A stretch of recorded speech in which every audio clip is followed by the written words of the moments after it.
vraiment un gros ours, ça. Salut mon ami Louis, comment ça va? Ça va très bien. Un gros, mais quand j'ai sélectionné mes petites séquences vidéo, je regardais de quoi. Tu sais, le monde dit des fois, puis même moi, je le dis, ouais, quand ils vendent, c'est pas bon. Ils vantaient cornébus, tu sais, là. J'ai été vérifier l'heure, tu sais, parce que ça le marque, la date, l'heure C'était à quel exactement. moment, plus le fun? 8 heures le matin. OK. 8 heures le matin, Mois de il était juin, là. les feuilles, Ouais, les juin, feuilles étaient quand même juin, avancées. je me rappelle pas la date exacte, là.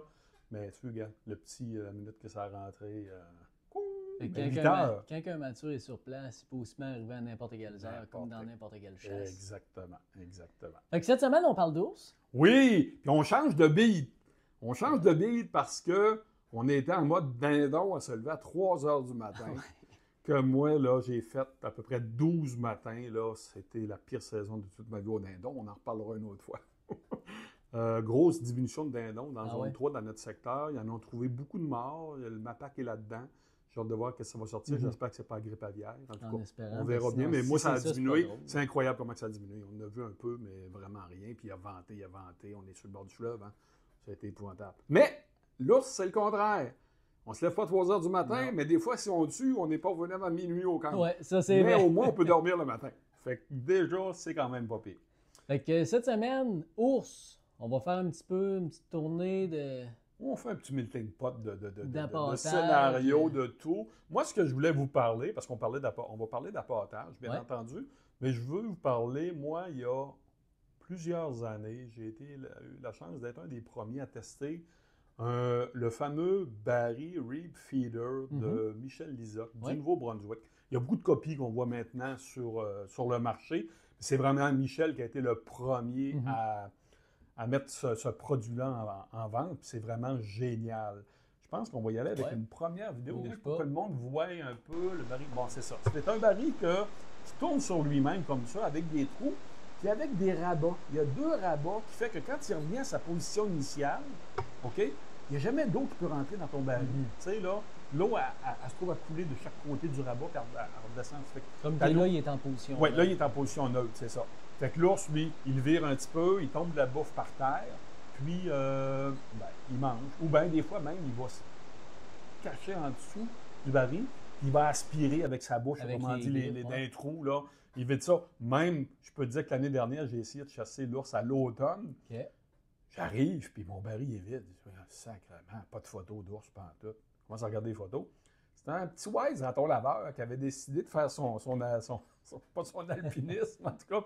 Il a réussi à aller se glisser en dessous du baril, puis il siphonnait tout au complet. Mais, bon, j'ai déjà mérité sa bouffe. C'est correct. Ça mange, ça mange. Mais c'est ça. Mais ce baril-là, vraiment, il y a beaucoup d'avantages, dans le sens que, premièrement, l'ours, il faut qu'il travaille pas mal plus pour aller chercher la nourriture à Ouais, l'intérieur. parce que écoute, je vais redécoller le vidéo pour que le monde le voit. C'est en bougeant le drum qu'on voit qu'il va dégoûter Ouais. du grain. Du grain, du Parce que maïs, des choses comme ça, ouais. c'est des drums que tu vas mettre de manière générale un grain beaucoup plus sec, une moulée Oui, sèche. Là. Tu sais, exactement. C'est pas du pain ou... Non, exactement. Puis il faut faire très attention parce que le seul bémol que j'ai sur ce type de baril-là, c'est justement quand tu y vas, que c'est trop humidifié. Des fois, ça va virer en pain. OK. Et là, ça ne. Puis s'il fait chaud énormément, c'est que ça va jammer dans le baril, puis ça va pourrir. OK. Ça, j'ai déjà vécu des frustrations d'arriver. J'en ai 2 barils même d'arriver et de dire, Colin, j'ai pas de photo, j'ouvre Tout le est pogné baril. dedans. Ah, c'est dégueulasse. Souvent, un ours, j'ai l'impression, quand que c'est rendu avarié puis qu'il y a un choix de nourriture, il va vraiment sélectionner. Tu sais, un ours, là, le monde dit, ceux qui connaissent un peu moins ça, un ours, c'est un charognard, ça mange n'importe quoi. Oui et non. OK. Non, dans le sens que même moi, avant ça, j'apportais avec des beignes Tim Hortons. Okay? C'était facile de en avoir une dizaine d'années. Ça, c'est pas mal plus dur. Puis, j'avais des beignes, puis j'avais des... voyons, comment tu appelles ça? Des muffins, des choses comme ça. En tout cas, d'autres choses. Des bagels. Ouais. Et moi, j'étais dans la cache, puis je regardais l'ours faire. Puis il était là, puis il triait. Il mangeait les beignes, Le bagel, il touchait pas pendant. Tout ce qui est sucré. C'est ça, exact. Fait que ça... Ce que ça a comme conclusion, c'est que si tu as beaucoup de monde qui chasse autour de toi, mais pas n'importe quoi, parce que tes ours, ils ne rentreront pas, ils vont coller Ils vont être sélectifs sur les autres bêtes. la meilleure nourriture. Si tu es celle seul qui- à la ronde pour chasser dans un secteur, ben à peu près n'importe quoi, ça va rentrer, il n'y a pas de problème. Puis même moi, j'irais plus loin que ça. Il y avait de la bouffe, même moi, que j'ai mis, qu'elle était pourrie comme ça. Je l'ai jetée au sol. Puis, rendu vers à peu près 7-8 juillet, est encore là. La chasse est terminée, puis personne n'a pâte. Ben, les ours, ils ont creusé quasiment 8 pouces de profond pour tout manger ça. Parce que là, il ne restait plus rien. Il n'y avait plus Tu d'offres. comprends? Ça fait que c'est vraiment, oui, non, qualité de la bouffe, tu sais, là. Mais le Barry Rib Feeder, moi, ce que j'adore, c'est que il te permet de positionner ton ours. OK? Dans le sens que tu vas mettre ton Barry de façon perpendiculaire à toi. OK? Et on peut le mettre même si c'est 3, le gars, là. Vas-y. Ouais, c'est ça. Os de côté, c'est ça. Bon, regardez. L'ours, il va se lever. Moi, nous autres, on est là, on le voit de même, tu sais, carrément. C'est l'angle, vraiment. L'angle de la caméra, c'est l'angle qu'on avait, nous autres, pour tirer. Fait que l'ours, en bougeant la patte, il libère complètement la zone vitale. Fait que même si tu veux le tirer à l'arbalète, à l'arc, il n'y a aucun problème. Puis la carabine, encore plus facile. Ça le force à C'est ça. Regarde, ça, c'est un tir à la carabine incroyable. Ça n'a pas été long, c'est ça. L'autre avantage du Barry aussi, puis ça, moi, je suis bien analytique à la chasse, puis j'essaie de bâtir des hypothèses qui, des fois, ne tiennent pas la route du tout, là. Mais ce Barry-là, comment je dirais ça, donc?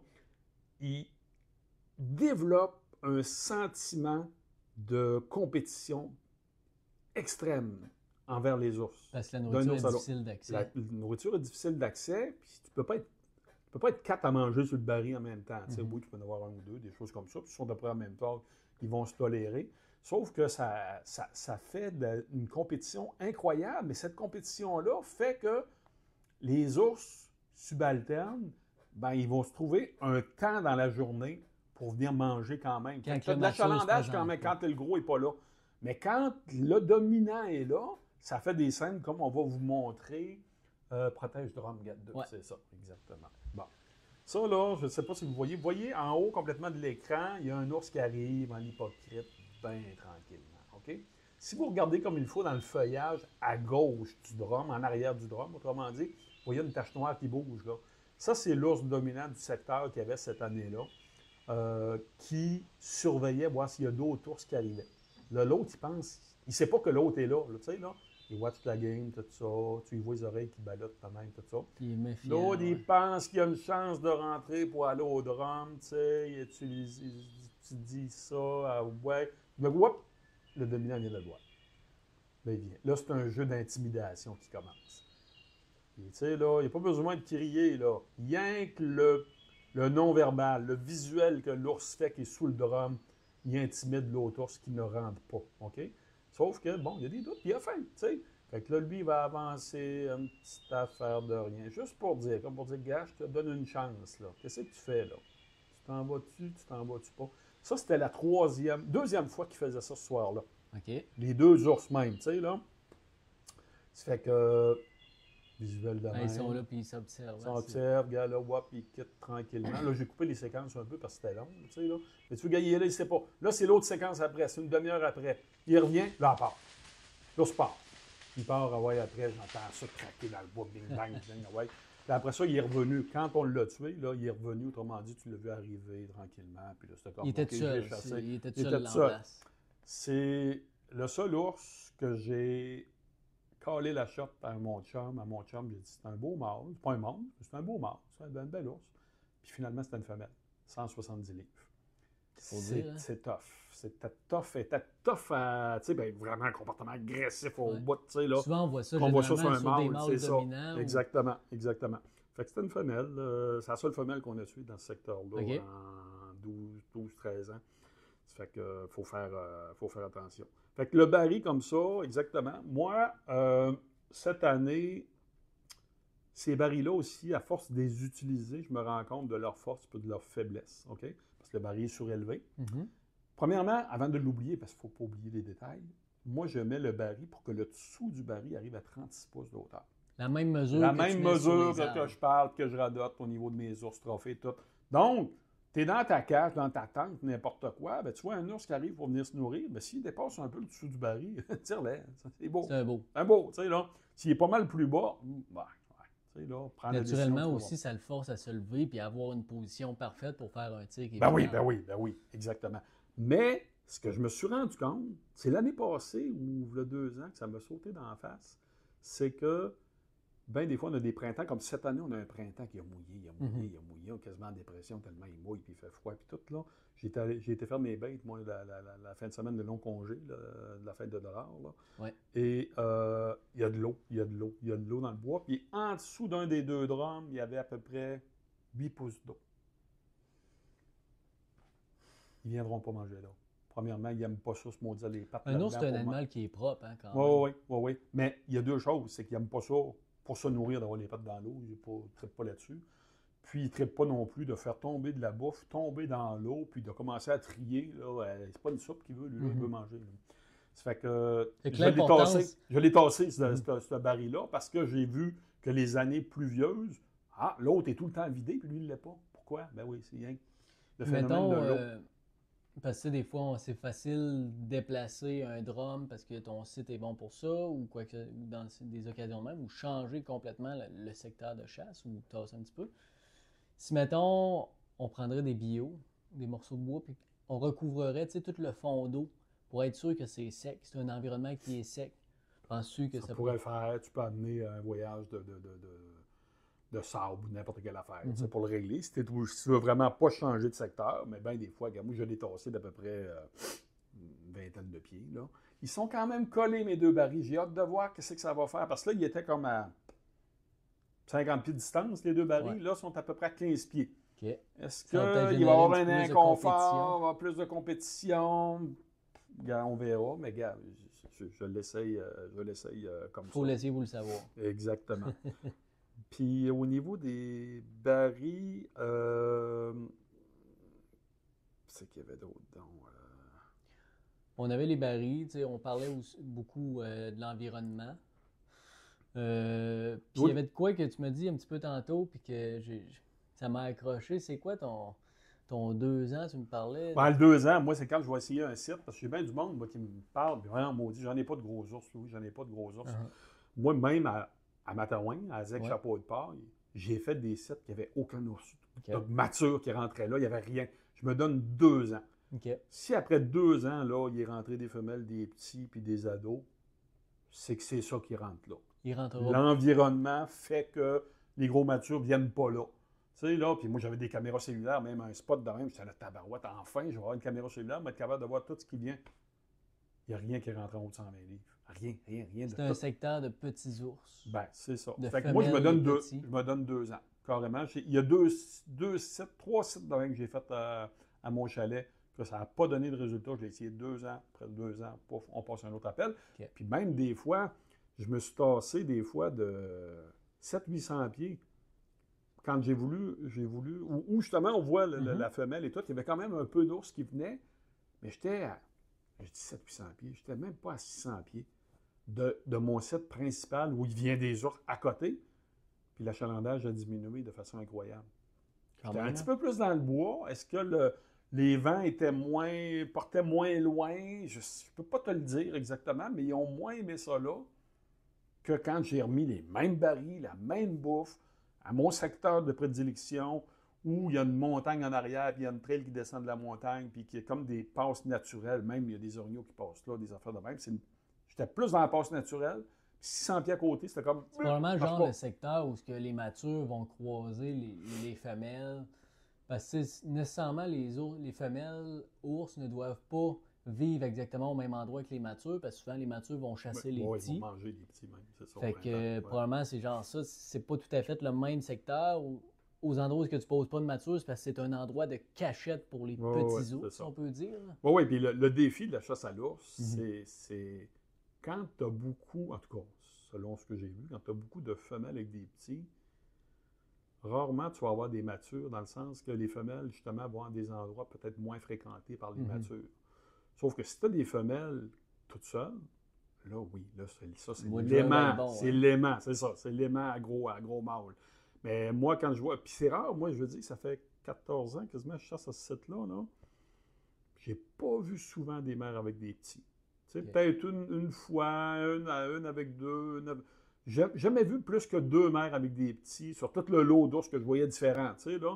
Fait que c'était comme, OK, c'est bien balancé, il y a beaucoup de femelles tout seul, OK, c'est bon, tu sais, là. Fait que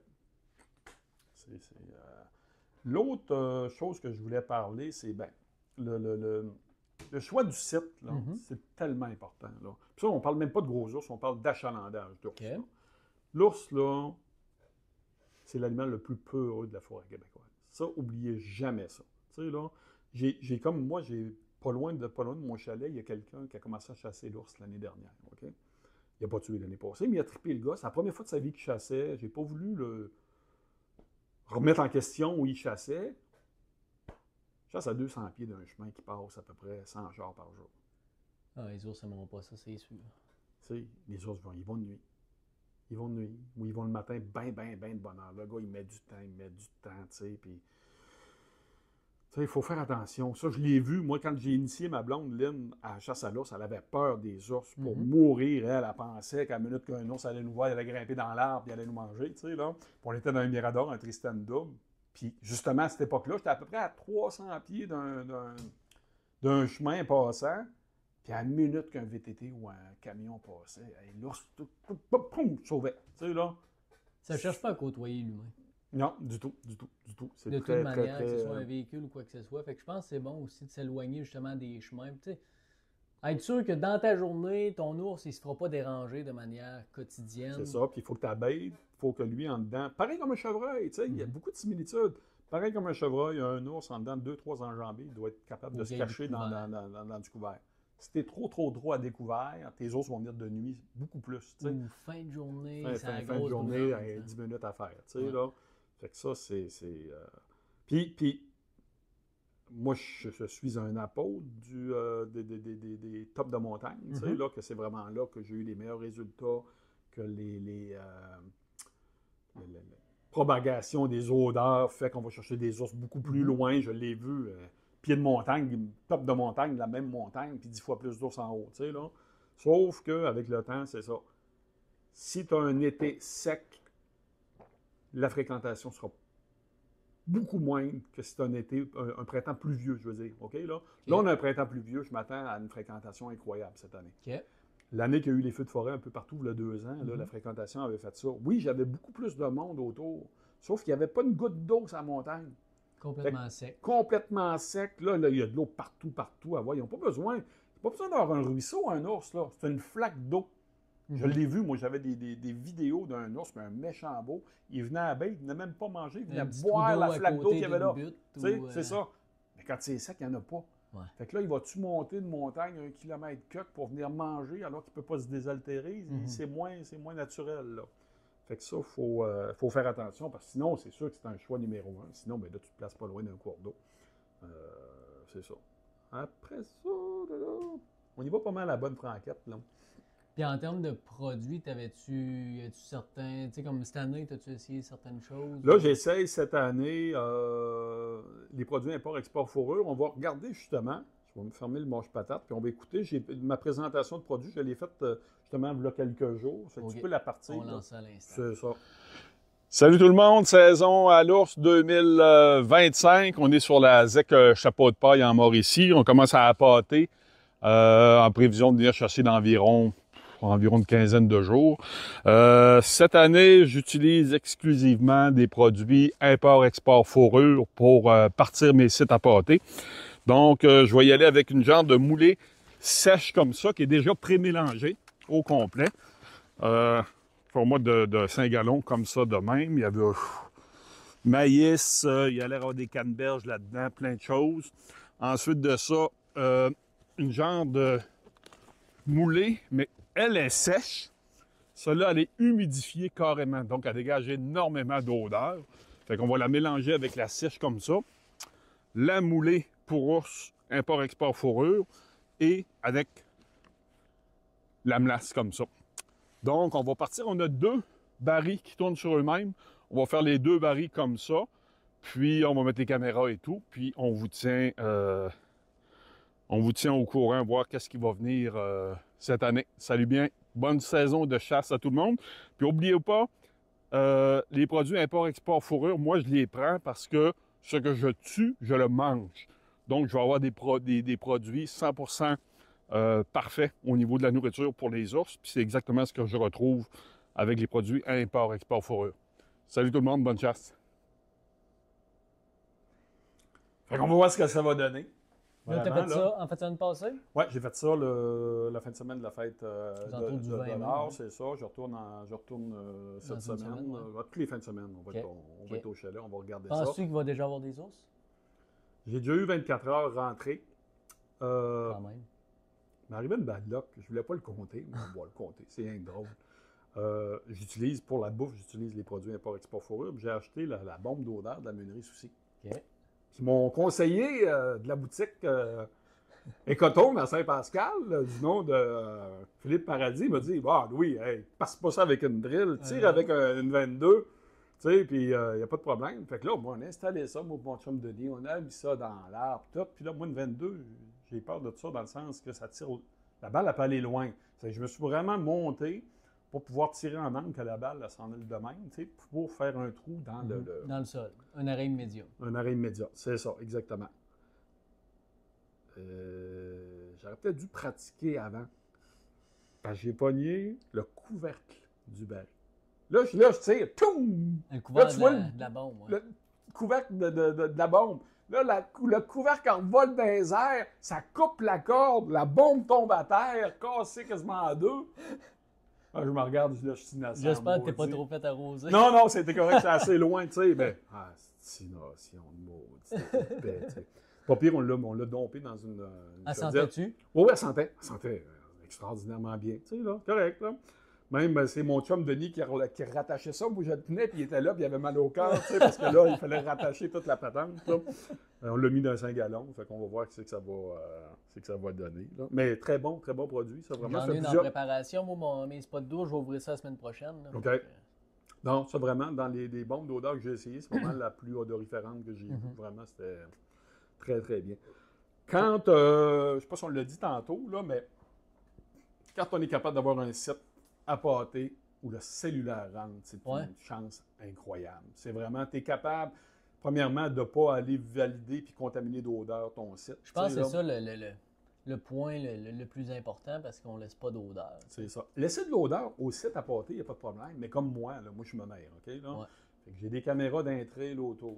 Fait que, je vais aller voir qui c'est qui est venu d'un trail. Tu sais. Si tu te mets à marcher autour de la pas. Ben, c'est ça un peu, là. À la pas, c'est normal qu'il y ait de l'odeur humaine. Okay. Autour, c'est plus, tu sais, je fais attention, je neutralise les odeurs avec des produits, des choses, tu sais, là. Mais quand même, tu sais, quand on peut, c'est parce que c'est pas rien que ça, tu sais. Moi, je chasse à 4 heures de route de mon site à pâté. Bon, je reste à 4 heures 4 heures de route de mon site à pâté. Fait que d'avoir une caméra, puis de dire, OK, le gros est rentré, parce que quand un gros mature rentre, là, il va être à peu près 48 heures, 72 gros au top, plus 48. Présent sur le site. Présent sur le site avec la femelle. Si la femelle, bien entendu, vient, là, que là, il est fait.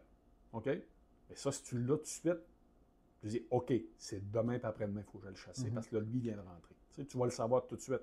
Combien de fois, moi, je suis arrivé à mes sites, parce que moi, il ne rentre pas, malheureusement. Tu sais, là, combien de fois que je suis arrivé à mes sites, je disais, on est samedi, puis mardi, mercredi, il était là, à côté, que c'est ma nièce de 12 ans aurait pu le tirer. Tu sais, là, puis, c'est quand... Richard Monfette, justement, il a la chance de mon collègue de chasser à une place qui a le cellulaire, c'est ça, là. Puis il m'envoie des photos, puis, comment il pèse, tu sais, là. Ça fait qu'au moins, c'est le fun, tu sais, puis c'est pas rien que ça, c'est le ravitaillement. Tu sais, moi, j'ai déjà été à mes sites, puis d'arriver, puis dire, ça n'a pas bougé. Avoir su, je ne serais pas venu. Oui, tu sais à peu près aussi quand les remettre de la nourriture parce qu'il en manque. Tu limites ton temps de présence sur le site. Fait que tu sais, c'est juste des avantages qui s'additionnent d'utiliser des caméras cellulaires. Exact. Mais les caméras donnent tellement d'informations. Regarde, on va en montrer un autre, là. Observe. OK, on décolle ça. Regardez, ça, c'est un ours qui est à peu près à 100 pieds de la bête, de ma bête à ours. OK, là? Regardez-là, observez. Il nous observe pas mal plus qu'on pense. Tu sais, là, puis si moindrement, tu penses qu'il n'y a rien autour, là, ben lui, combien de fois des ours vont virer de bord, tu ne sauras même pas qu'il y a un ours qui est venu autour de parce toi. Parce qu'ils t'ont entendu. T'ont entendu, t'as fait un mouvement, t'ont senti. Tu sais, il faut faire excessivement attention. C'est pas un animal qui va chercher à côtoyer les humains, fait qu'il il s'assure qu'il n'y ait pas de présence humaine avant S'assure, d'arriver. oui, la présence humaine. Puis quand c'est un ours, que c'est pas le dominant du secteur, Un dominé comme il celui-là qu'on vient de s'assure, voir. c'est ça c'est un ours de 100 quelques livres, là. Il s'assure qu'il n'y a pas d'autres congénères plus gros que lui. Il ne veut pas manger une volée en allant manger, tu sais, là. Mhm. Ça fait que ça, faut être conscient de ça. Vraiment, là. Mais c'est une belle saison, 2025. On va essayer. J'ai acheté le Starlink Mini. Oui. Je devrais être capable de faire des lives. Moi, je suis très difficile. Ça fait 4 ans que je n'ai pas tiré un ours, là. Tu sais, mais je trippe, moi, à les observer. Mhm. Sauf que là, j'amène des invités qui vont pouvoir tirer, peut-être, pour faire un live puis d'avoir une récolte. Ça serait le fun. Tu sais, là. Puis j'ai des gens que, gars, ça ne dérange pas, là. Tu sais, là, ça fait que... Ça va te donner l'occasion de regarder ta chasse en direct. Ben oui, Ça exactement. va être le fun. Exactement. Ça fait que c'est pas mal ça. On souhaite En merde. terminant, moi, il y a de quoi, j'aimerais ça que tu présentes ça, cet ours-là. Je sais qu'on en a déjà parlé, là. Mais j'aimerais ça que tu le remontes parce qu'il est vraiment beau pour vrai. Ça, là. c'est mon ours trophée qui fait. Puis c'est une très belle création de. Comment ça s'appelle justement? C'est création LJ, c'est ça? Ouais. LJ. C'est ça qui m'a fait ça. Ça, c'est un ours de 345 livres. Le poids n'est pas important. C'est le score qui a fait 20 pouces et 5,16. Fait que ça lui permet de rentrer dans Boone and Crockett. L'âge de l'ours, je commence à avoir un peu de crainte. Ça fait déjà 16 mois que les dents ont été envoyées au ministère. Je n'ai pas de nouvelles. Okay. Je vérifie quasiment aux 2 jours. Tu sais, si on regarde l'usure des dents, là, remarquez, là. Oh, c'est un Regardez vieil comme ours. Moi, c'est un avec ours les au-dessus de ans, 20 ans. là, je suis sont convaincu. vraiment usés, là, sont vraiment à plat. Là. C'est ça, puis la crête sur le dessus de la tête. Regardez, Uh-huh. là, quand ça, tu le voyais même avec le poil, là, tu voyais vraiment, là, quand ça, c'est signe d'un très, très, très gros ours. Là. OK. Puis ça, tu peux pas le voir, bien entendu, mais c'est tout comme spongieux là, de chaque côté. Là. C'est plein de trous. Là. C'est un très, très, très vieil ours. Ouais, là. félicitations. Je vous en souhaite un aussi gros que ça ce printemps. Exactement. Oh, puis même, gars, c'est surtout d'avoir du plaisir, de s'amuser, puis d'observer. Prenez le temps, là, à moins vraiment que ce soit un trophée, parce que j'en ai. Des fois, j'ai trop pris mon temps, puis j'ai refusé des trophées. Là. Ben, pour refuser, avant de réaliser, il est trop tard. Parti, tu sais, là. Mais c'est d'avoir du plaisir. C'est tellement de belles chasses. Ouais. C'est une chasse, bien entendu, ceux qui n'ont jamais chassé l'ours, gars, termacelle obligatoire dans L'appareil la anti-moustique, cache. oui. C'est ça, exactement. Puis, par contre, avec les fenêtres ouvertes, thermacelle, fenêtre fermée, tu peux avoir des petits inconforts un peu. C'est pas fait pour être à l'intérieur. Il faut faire attention à ça. Fait qu'on va... Ah, dernière affaire. J'ai retourné à mon site, moi, 2 jours après avoir reporté en fin de semaine, juste avant de remonter à la maison, parce que j'avais installé une caméra et je n'avais pas mis une planche cloutée. Je mets des planches avec des clous ou des vis tout le tour pour protéger mes caméras. Ouais. J'en ai trop de brisés. Surtout quand on met des caméras, tu sais, c'est niaiseux, caméra cellulaire, oui, il y en a des moins dispendieuses, mais tu vas mettre d'autres modèles comme la Flex Plus et ça average aux alentours d'un 200$ en montant. C'est ça. C'est le fun quand on est capable de les garder pendant une couple d'années aussi. C'est ça, puis ça élimine le risque de bris. Des fois, ils ne la briseront pas, mais ils vont entasser que la patte est là, tu croches, elle déplace, et tu filmes un feuillage au lieu de filmer ce que tu voulais filmer, c'est poche, tu sais, là. Il peut la briser, il peut la garrocher à terre. Moi, je l'ai déjà vu un qui l'avait garoché une, il avait réussi à l'arracher, puis il l'avait rien que fait tomber, dans une flaque d'eau. Fini. C'était fini. La caméra était finie. Tu sais, plein de... Ou des fois, comme j'ai déjà dit dans un podcast précédent, ce qui est drôle avec les clous, des fois, ils vont se servir de ça comme pour se gratter. Tu sais, là, des fois, j'arrive, il y a plein de poils d'ours sur les clous, les vis tout le tour de la caméra. Tu sais, lui, il s'est gratté là, puis il a trouvé ça bien. Ça fait des belles images. Exactement. L'autre affaire que je vais essayer, mais là que je n'ai pas mis, là, c'est parce que le route va commencer peut-être vers le 8 juin environ, que ça va commencer à grouiller un peu. Import-export fourrure à de l'urine naturelle d'ours femelle et mâle. L'année dernière, j'ai réussi à faire récolter un mâle, pas un monstre, à un de mes amis, puis vraiment, tu voyais qu'il était curieux de l'odeur. Il y avait un intérêt sur ça. Bon, c'est sûr que c'était pas un match.